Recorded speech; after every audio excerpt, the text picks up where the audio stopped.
Olá, Intercases! Tudo bem com vocês? Eu me chamo Emily Nascimento e sejam bem-vindos ao meu canal. Antes de começar esse vídeo, já deixa seu like, se inscreve e ativa o sininho porque todo final de semana tem vídeo novo por aqui.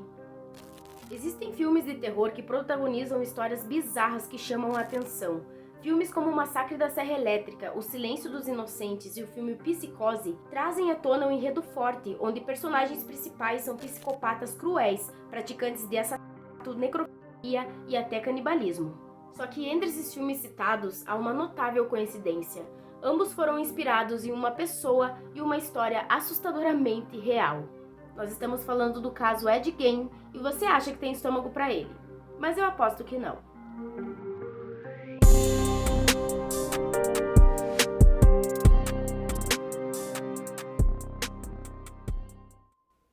Edward Theodore Gein nasceu no dia 27 de agosto de 1906 na cidade de La Crosse, em Wisconsin.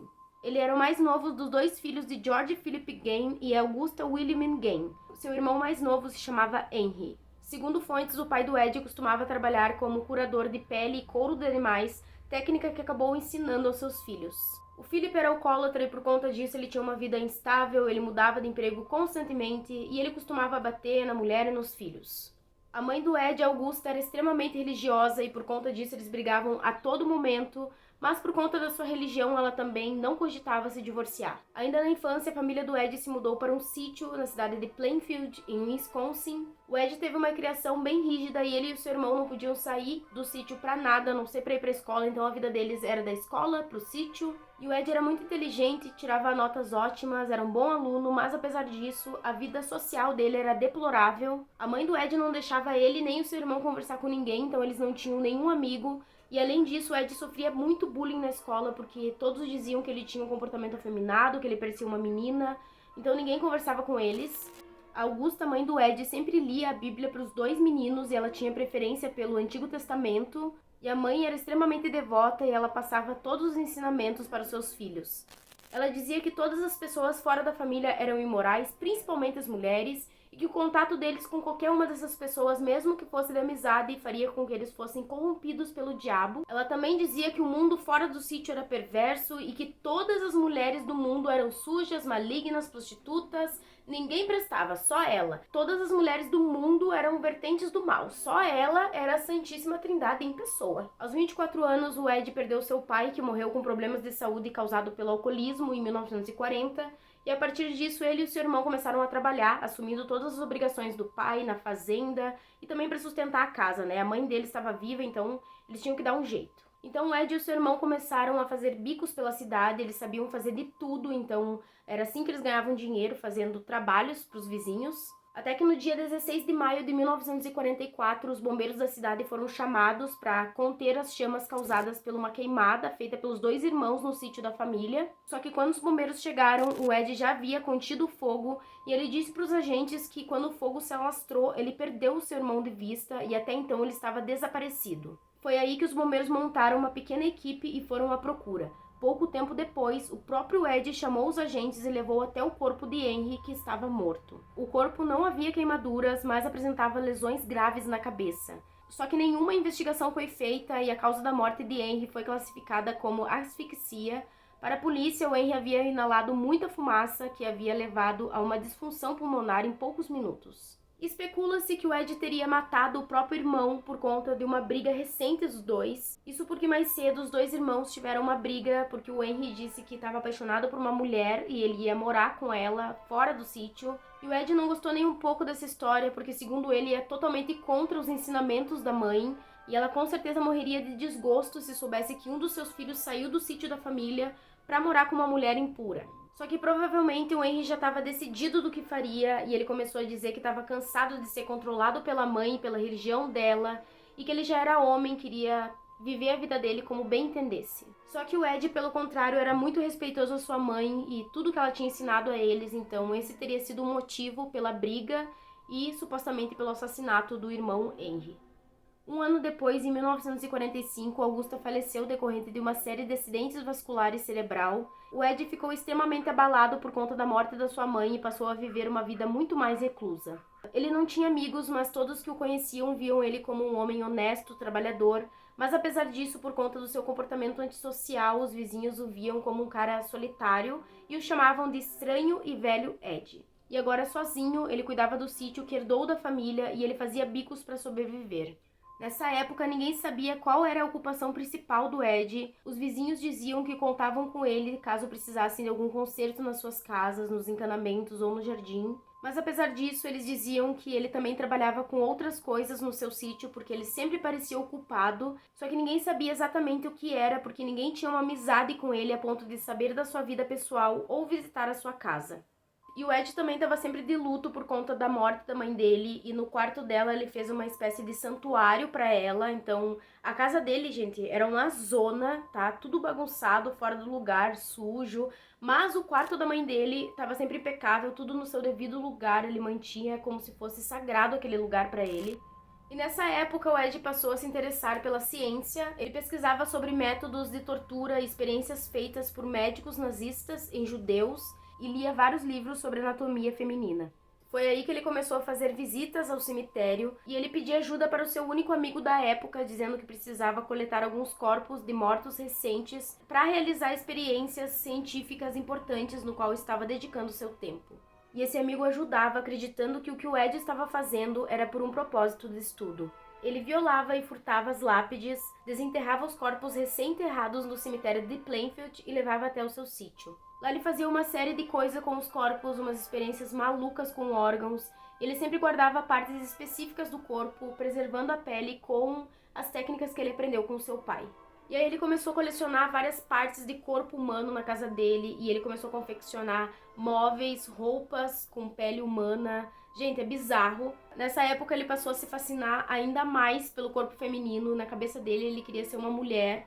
E aí ele começou a fazer roupas com o tórax das mulheres. Gente, tem a foto. Eu não posso colocar a foto aqui, mas ele tirou a pele do tórax da mulher com os seios. E aí ele fez uma blusa pra ele usar em dias especiais e ficar olhando no espelho. Então, a mente desse cara... Algum tempo depois, o amigo dele que o ajudava foi internado num sanatório para idosos, e aí o Ed percebeu que não conseguiria desenterrar os corpos e levar para o seu sítio tudo isso sozinho, e aí ele parou por um tempo, mas foi aí que os planos dele mudaram para pior. Então, no dia 8 de setembro de 1954, ele assassinou a Mary Hoagland com um tiro de calibre 32. Depois de morta, ele retirou toda a sua pele e desossou boa parte do seu corpo. Ele usou os ossos da mulher para fazer móveis e a pele para confeccionar peças bizarras, e ele também praticava canibalismo. A Mary foi a primeira vítima do Ed e depois dela não se sabe quantas mais ele assassinou, mas especula-se que foram muitas. Enquanto isso, as pessoas que o conheciam só viam ele como o estranho e velho Ed, e ninguém imaginava que algo do tipo tivesse acontecendo numa cidade tão pequena. Até que em 1957, uma mulher chamada Bernadette Warden, atendente de uma loja de ferragens da cidade, desapareceu. A Bernadette era mãe de um xerife local que, assim que soube que sua mãe teria sido sequestrada, se encarregou de investigar. Ele foi até a loja onde sua mãe trabalhava e, averiguando o local, ele encontrou rastros de sangue. Verificando o livro de movimento diário da loja, ele identificou o nome de Edward Game. Ele não o conhecia, mas no mesmo dia foi à procura de Ed e o encontrou em uma propriedade na vizinhança onde morava, fazendo trabalhos para seu vizinho. Só que, surpreendentemente, quando o xerife questionou o Ed sobre aonde estaria Bernadette, ele respondeu: "Como alguém pode me culpar pelo assassinato de Bernadette Warden?" Essa resposta o entregou imediatamente, porque nem o xerife, tampouco a polícia, tinha vinculado o desaparecimento da mulher com o assassinato, ou seja, ninguém tinha dito que ela estava morta, mas então o Ed simplesmente se entregou. No mesmo momento, o xerife deu a voz de prisão para o Ed e a equipe de polícia foi até a casa dele, e o que eles encontraram lá foi aterrorizante. Eles encontraram o corpo de Bernadette pendurado de cabeça para baixo, suspensa por um gancho cravado em seus tornozelos. A cabeça e o intestino haviam sido arrancados. Eles encontraram o coração num prato sobre a mesa de jantar e outros órgãos estavam sendo cozidos em uma panela no exato momento em que eles chegaram. Certamente, aquilo tudo não era o pior que eles veriam naquela casa. Isso porque ali mesmo foram encontrados todos os móveis e confecções feitas por Ed. Haviam inúmeros móveis feitos com ossos e poltronas encapadas com retalhos de pele de partes específicas do corpo, inclusive rostos. Entre as mais bizarras criações foram encontradas candelabros e tigelas feitas de crânio, talheres feitos com ossos, um colar de línguas, um cinto feito com mamilos e, além disso, um par de luvas, um avental e inúmeras peças de vestimentas feitas com pele humana foram encontradas. O Ed admitiu ter assassinado 2 mulheres e alegou que os artefatos encontrados na sua casa foram feitos todos com restos mortais que conseguiu no cemitério. Ele negou ter feito outras vítimas. Quando foi perguntado sobre as vestimentas feitas com corpos femininos, ele admitiu que o seu sonho era se tornar uma mulher. Os psiquiatras que estudaram o caso dizem que acreditam que ele sofria de esquizofrenia e transtorno de dupla personalidade dividida pelo amor e ódio pelas mulheres. Durante o interrogatório, ele contou que sempre procurava por cadáveres de mulheres de meia idade e que de preferência tivessem alguma semelhança física com a sua mãe. Ele admitiu que roubava os corpos do cemitério de Plainfield e depois levava até o seu sítio, onde confeccionava suas criações. Quando perguntado se praticava necrofilia com os corpos, ele respondeu que jamais faria isso, pois os corpos tinham um cheiro forte. O julgamento teve seu início no dia 21 de novembro de 1957 e Edward Gain se declarou inocente e alegou insanidade. Na época, ele foi considerado mentalmente incapaz de ser julgado e foi levado a uma detenção para pessoas com problemas mentais, onde foi internado preventivamente. 10 anos depois, ele foi considerado apto ao julgamento e este aconteceu no dia 14 de novembro de 1968. A acusação insistiu que Edward Gain era mentalmente saudável e tinha plena consciência quando cometeu seus crimes. Entre as testemunhas haviam os técnicos de laboratório responsáveis pela autópsia dos corpos encontrados em sua casa, os psiquiatras que analisaram o caso, entre outras testemunhas e policiais. O Ed recebeu o veredito de culpa pelos assassinatos em primeiro grau das suas 2 vítimas confessas. Entretanto, uma semana depois, apesar do veredito dado anteriormente, após ouvir o testemunho de médicos de defesa e de acusação que concluíram que Ed não havia discernimento para compreender os crimes que praticou, o magistrado Robert Gomer declarou Ed como não culpado pelos crimes por razões de insanidade. Ele foi levado para a mesma instituição médica onde havia passado os últimos 10 anos e pouco tempo depois ele foi encaminhado para um hospital psiquiátrico comandado pelo Departamento de Serviços de Saúde de Wisconsin. Lá ele passou internado pelo resto da sua vida e, segundo depoimentos, o Ed era visto como um paciente modelo e nunca apresentou problemas de comportamento para o instituto ou pessoas que conviviam com ele. Todos disseram que o Ed era um paciente muito calmo, educado, dócil, porém todas as mulheres disseram que tinham medo dele e que quando estavam por perto ele ficava encarando elas fixamente. No dia 26 de julho de 1984 ele faleceu de câncer e ele foi enterrado no cemitério de Plainfield, próximo ao túmulo da sua mãe e também bem perto de algumas sepulturas que ele violou anos antes. Ao longo dos anos, a sua sepultura foi depredada e violada por várias pessoas que protestavam a sua raiva perante a impunidade do caso, e a sua lápide acabou sendo furtada, assim como ele fez em vida.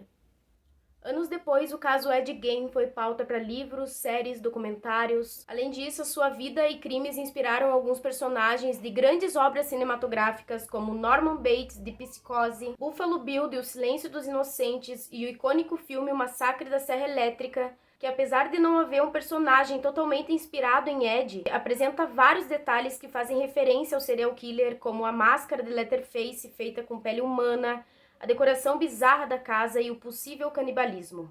E, gente, isso não é tudo, né? Na internet, se vocês quiserem procurar, é fácil acesso, tem todas as fotos do caso, das criações dele, mas assim, não me responsabilizo porque é forte, é bizarro, eu não tenho nem como descrever. Deixa aqui nos comentários se você já conhecia esse serial killer ou se você sabia que esses filmes foram inspirados no caso dele. Não esquece de deixar o like aqui embaixo porque isso me ajuda muito. Playlist de serial killer eu vou deixar aqui pra vocês, eu sei que vocês gostam, então vão lá maratonar. Se você caiu aqui de paraquedas, já se inscreve no canal e ativa o sininho porque todo final de semana tem vídeo novo por aqui.